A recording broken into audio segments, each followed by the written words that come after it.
Hello, ladies and gentlemen, and welcome. Welcome, I say, to Lounging with Lisa, the video series that has me lounging while coming at you with thoughts of the day.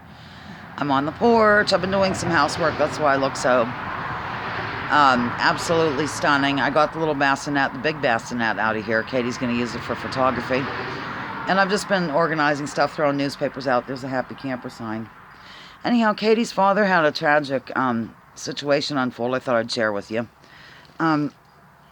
It's really strange because the same thing happened to Joel years ago. They both fell. I'm not sure if he was on a ladder or what the deal was, but her father, who's like 6'6", and Joel, who's 5'4", they both have the same thing, but in different ratios, I guess. Right, this just happened today. Rich was up somewhere high, about 10 feet, and he fell, and he punctured a lung, and he broke his collarbone, I think.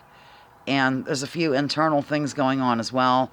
And it was really strange because evidently he was in an area, this was at his job, where they couldn't get to him. And he had to like literally walk out of the accident, like after he hit some rebar, whatever it's called. And he had to walk away while not being able to breathe because they couldn't get to him. He was like wedged in or something. And so they got him in the ambulance and blah, blah, blah. Partway to the hospital, he was really having a hard time breathing.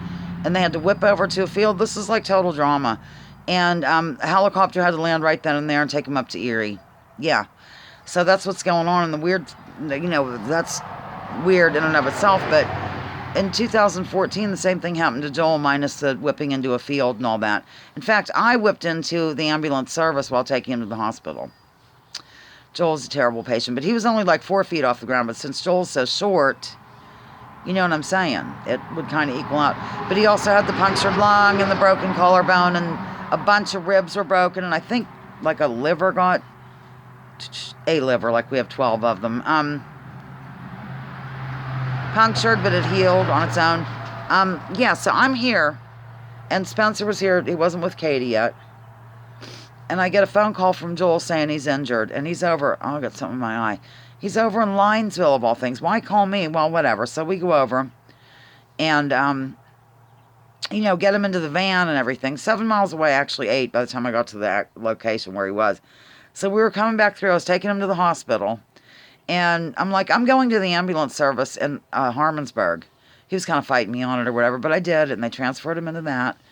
And then off he went. But after he got all cleared up, he was a terrible patient too. It was awful. He had to stay at that outpatient place. Used to be Spencer Hospital, but now it's part of Meadville Medical Center Umbrella Corporation or whatever it is. So, for rehab, learn to be able to do things. So that's what's going on with Katie's dad. They really aren't letting anybody but one person in. So they're just sort of hanging out to see if they get a phone call. And that's the story, and I'm sticking to it. So there are your thoughts of the day right there. As I said, I'm cleaning. Tomorrow I work at the store 10 to 2. And I'm going to go ahead and let you go. Live for you here on Lounging with Lisa. Getting my porch in order. The video series that has me lounging while... Oh, there's Freddie. Coming at you with thoughts of the day. Please drop those political identities. There's Edna. Let's focus on issues. Leave labels at the door. Research before you judge. Remember, war is a racket. Don't take my word for this. Check out General Smedley Butler and what he had to say. Also, I'm going to make a sign for the tree. Dedicate a branch to Thomas, the one where he used to get the cheese. All right. Love you. Bye.